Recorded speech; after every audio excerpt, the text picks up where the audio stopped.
So, to understand the difference between a change in the quantity supplied versus a change in supply, it's important to remember that the quantity supplied is just the amount of a good provided at a particular price along a supply curve. So, a change in the quantity supplied is just a movement along a single supply curve, and it is caused only by a change in the price of a good. So thinking back on the previous slide, we derived one supply curve. It was the sum of the quantities supplied at a particular price amongst both fish producers.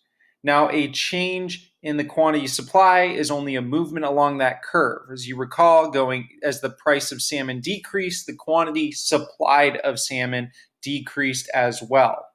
Now, this is different than a change in supply.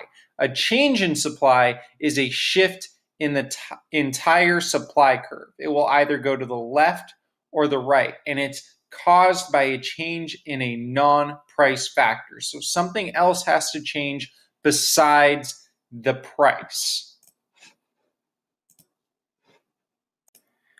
Because if something else besides the price has changed, then we're violating ceteris paribus. The supply curve would no longer represent a change between price and quantity with all else constant. Hence the reason why you would have to draw a new supply curve.